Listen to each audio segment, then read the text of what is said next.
Imagine dying for 30 minutes and coming back with a message so powerful that doctors, scientists, and even skeptics were left speechless. This is not fiction. This is the true story of Dr. Mary Neal, a respected spine surgeon who drowned in a kayaking accident and experienced something so real, so vivid, and so beyond science that the entire neuroscience community had no way to explain it. In today's video, we're diving into the near-death experience of Dr. Mary Neal, her testimony shared at St. John's Cathedral, and what she revealed at various talks across the world, including what she saw, felt, and brought back. We'll also look at why neuroscientists still can't debunk her experience, even after decades of research. Dr. Mary Neal is not just any doctor. She's a spine surgeon trained at Yale University and USC School of Medicine. She's someone deeply rooted in science, medicine, and logic. She's operated on hundreds of people and understands the human body more than most of us ever will. That's why what happened to her shook not just her world, but also the entire medical community. In 1999, Mary was on a kayaking trip in Chile with friends. Everything was going fine until she got trapped under a waterfall. She was pinned under the water for over 30 minutes. Now let that sink in. No one survives underwater without oxygen for that long. Her body stopped breathing. Her heart stopped beating. By every medical definition, she was clinically dead. But what happened next is what makes this story so powerful. During those 30 minutes, Dr. Neal says she left her body. She describes rising above the river, watching her friends try to rescue her, and then being surrounded by angels. As her lungs filled with water and her body was pinned beneath the roaring Chilean waterfall, Dr. Mary Neal says something extraordinary happened. She left her body. It wasn't like dreaming or imagining, it was real. More real than anything she had ever experienced before.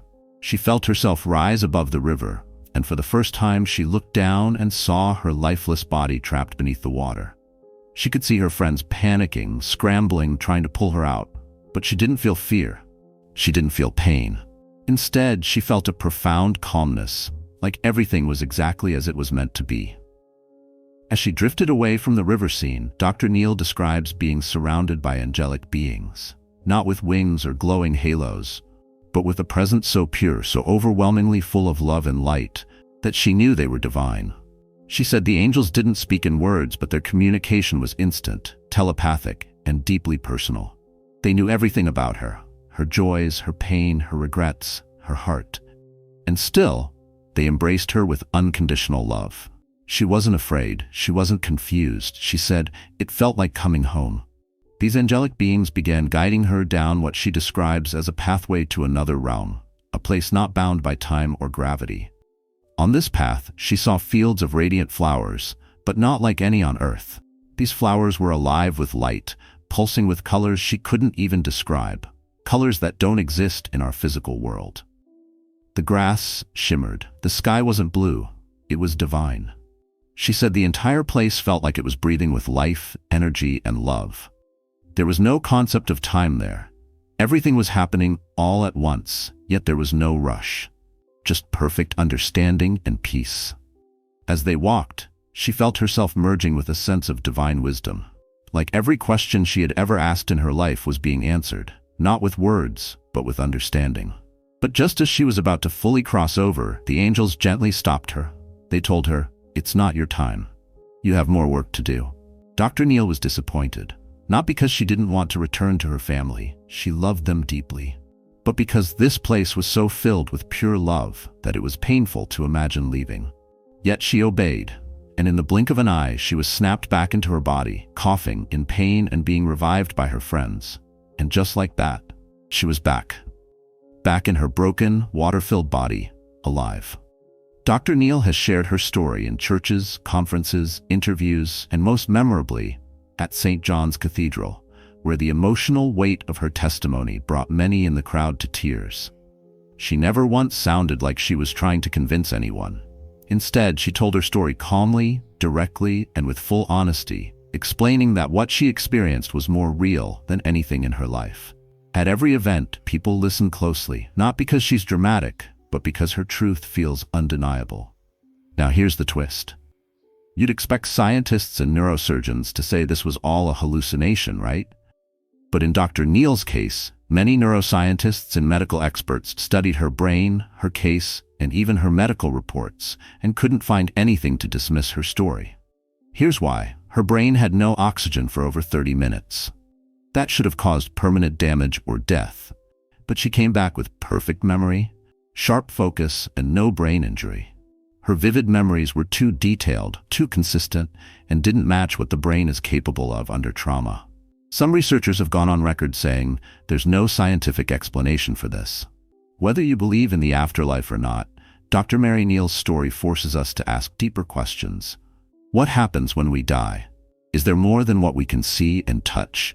Can love, peace, and light be more real than physical life? Dr. Neal says she doesn't fear death anymore. She lives her life with purpose, peace, and a mission to help others feel hope again. Now we have heard of Dr. Neal and her NDE that scientists couldn't dismiss. But believe it or not, she's not the only one. There are other people, from different countries, cultures, and beliefs, who died for long minutes, even hours in some cases, and came back with remarkably similar stories of peace, light, and love. Let's explore a few of the most powerful ones. In 1989, Pastor Don Piper was driving home from a church conference in Texas when an 18-wheeler crashed head-on into his car. The impact was so violent that first responders declared him dead on the scene. His body lay crushed for 90 minutes under a tarp, while emergency workers waited for the coroner. It was a cold, rainy morning on January 18, 1989. Pastor Don Piper, a well-known Baptist minister, had just finished attending a church conference in Trinity, Texas. He was driving his Ford Escort back home on a rural highway when an 18-wheeler truck crossing into his lane slammed into his car head-on. The impact was catastrophic. Don's car was crushed like a soda can. The steering wheel pinned him in, his legs were shattered, his arm was twisted behind his back, and his chest was completely compressed. Emergency responders arrived quickly, but there was nothing they could do. After checking his pulse, they declared him dead on the scene. They covered his mangled body with a tarp, and for 90 minutes he lay there, lifeless. Rescue crews waited for the medical examiner to come and officially pronounce his death. But something happened during those 90 minutes that science can't explain. While his body lay crushed and still on Earth, Don Piper says he was alive, more alive than he'd ever felt. He says he was instantly transported to what he believes was heaven. One of the first things he remembers is standing in front of a large gate, not like the gates we imagine from fairy tales, but more like a magnificent entrance filled with light, color, and warmth. He described the atmosphere as thick with joy, and the air itself as alive with music. Now here's the part that gives people chills. Don says he heard music everywhere. Songs layered over songs, but they were never chaotic or confusing. Choirs, melodies, instruments, but not like anything made on Earth. He says the sound didn't just go into his ears, it went through him, filling him with a joy so intense that it's impossible to describe with human words. And then, he saw people who had passed on before him, his grandfather, a high school friend, and even a childhood Sunday school teacher. All of them were there, radiant, smiling, healthy, and welcoming him home. He said they didn't talk with words. They didn't need to. They communicated with understanding, with love, through what he describes as a deep spiritual connection. They embraced him with their eyes and hearts. He described buildings, landscapes, and colors he had never seen before, colors not found on Earth. Even the streets seemed to vibrate with life, and everything in heaven felt completely alive. Even the light had a living presence. Just as he was ready to move forward, deeper into heaven, closer to God, he was stopped. Though he never saw a face, Don says he felt the presence of God. And the message he received was this: it's not your time. You still have work to do. In a flash, as fast as he had arrived, he was pulled back into his body. And that's when the pain hit. Back on Earth, something miraculous had happened. Another pastor, Dick Oneracker, who was also at the scene, said he felt urged by God to pray over the wreck, even though Don was already covered up. He crawled into the car, put his hand on Don's shoulder, and started singing and praying. After 90 minutes of being pronounced dead, Don Piper started to sing along. He came back to life. When the rescue crew realized what was happening, they rushed in. But Don's body was badly broken. Nearly every major bone was crushed, and he would spend months in the hospital, enduring 34 surgeries and constant, brutal pain. But his spirit had changed forever. Don Piper didn't just survive. He began sharing his story all over the world. His book, 90 Minutes in Heaven, became a New York Times bestseller and has touched millions of lives. He has been invited to speak in churches, hospitals, and media outlets across the globe. Even skeptics, while unsure of how to explain it, have been moved by his sincerity and peace. Don often says, "I didn't want to come back, but I was sent back with a purpose, to give people hope." His message is simple but powerful. Heaven is real, love is eternal, and death is not the end. This takes us to our next story. It's the incredible journey of a man of science, a highly respected cardiac anesthesiologist who didn't believe in anything spiritual. Not heaven, not an afterlife, not even the soul. His name is Dr. Rajiv Parti, and what happened to him not only challenged his beliefs, it completely transformed his life. Back in 2010, Dr. Parti was dealing with prostate cancer, which had already required surgery and aggressive treatment. But one day, things took a terrifying turn. He developed a severe infection in his pelvic area after a procedure, a rare and dangerous complication. His health deteriorated rapidly. He was rushed in for emergency abdominal surgery, and during that operation, he died on the table for 27 minutes. This wasn't just a close call. His heart stopped. Clinically, medically, he was gone. While his body was being worked on frantically by other surgeons and doctors, people he had trained with and taught, Dr. Parti says his consciousness left his body. He says he found himself floating above the operating table, watching the scene below. He could see his own body, lifeless, as doctors moved around, trying to bring him back. And then, he was pulled away quickly into what he describes as a dark, vast tunnel. At first it was terrifying, completely unfamiliar and empty. But then, far in the distance, he saw it. A golden, radiant light, warm, gentle, alive.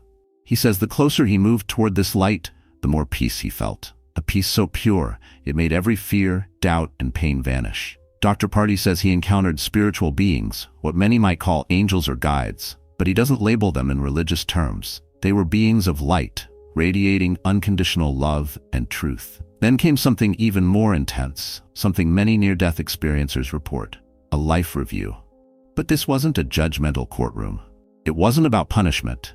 Instead, he was shown specific moments from his life, moments he had completely forgotten or thought were unimportant. Times where he had dismissed people who loved him, spoken harshly to his children or staff, acted selfishly in his pursuit of money and status. But he didn't just watch these moments. He felt them from the perspective of the other person. He experienced the hurt, the loneliness, the impact his actions had on others, not to punish him, but to awaken him.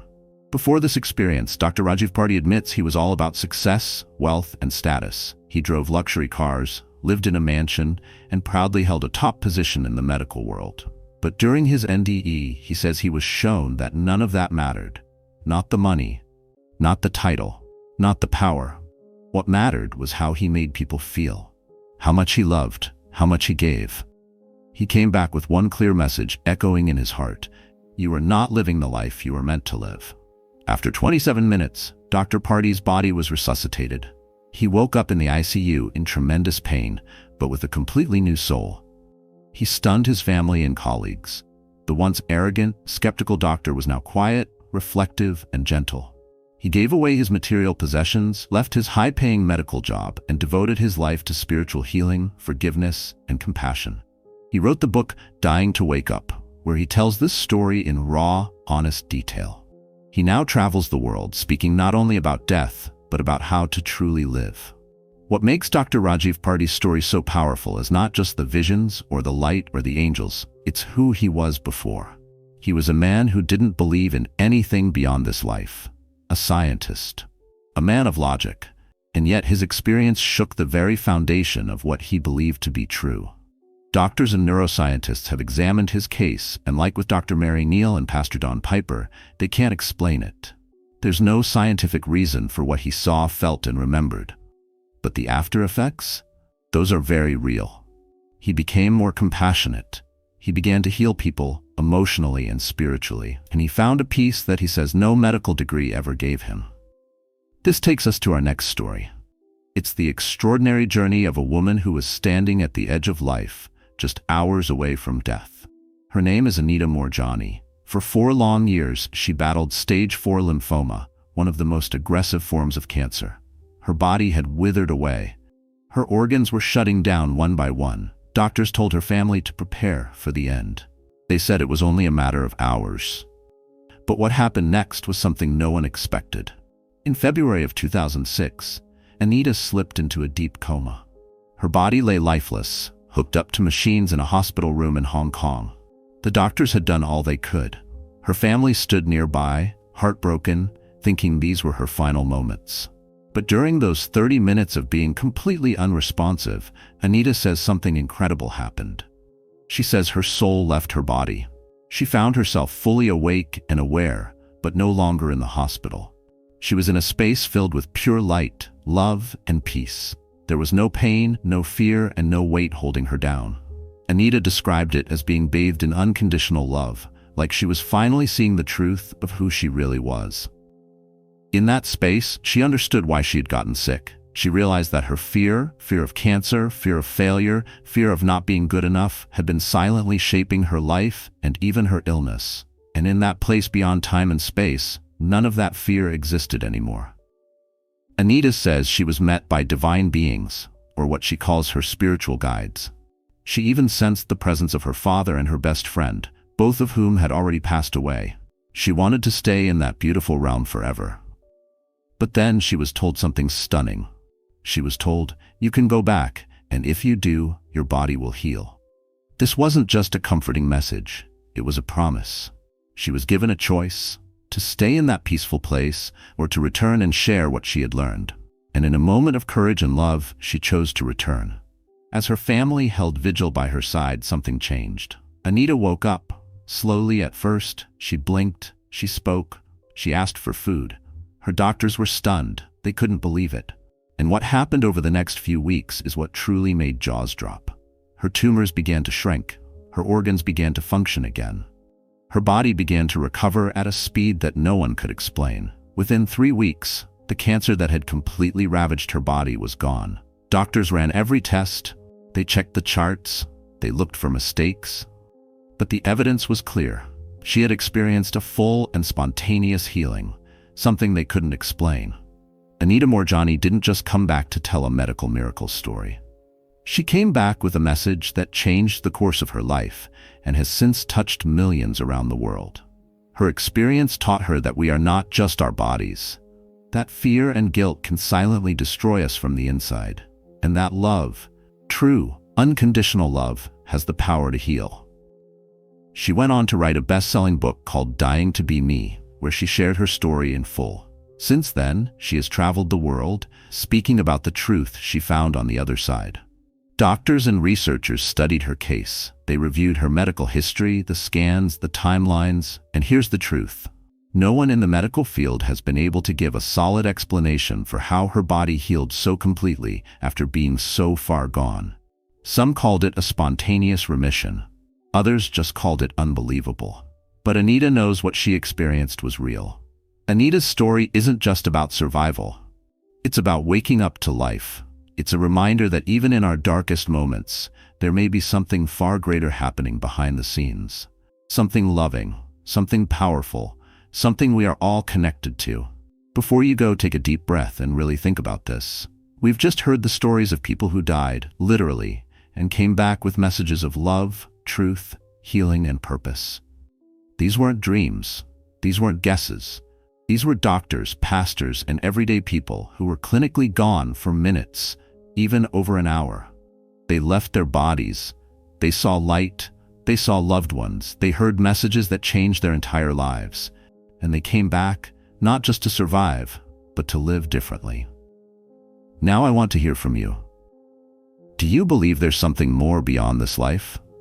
Have you or someone you know had a near-death experience or a spiritual moment that science couldn't explain? Leave your story in the comments. This is a safe space. You never know who needs to hear what you've been through. If one of these stories touched your heart, hit that like button. It helps more people find this message. Share this video with someone who might be struggling, questioning life, or facing loss. They might need this message more than you know. And if you want to hear more true, powerful stories like these, stories the world often ignores, make sure you subscribe and turn on notifications. We have got more real experiences coming that you won't want to miss. This isn't just a YouTube channel. It's a place where we explore the biggest question of all: what really happens when we die? And maybe, just maybe, what happens when we come back? Thank you for watching. Stay open, stay curious, and never forget, love is the most powerful force in the universe. Thank you for listening.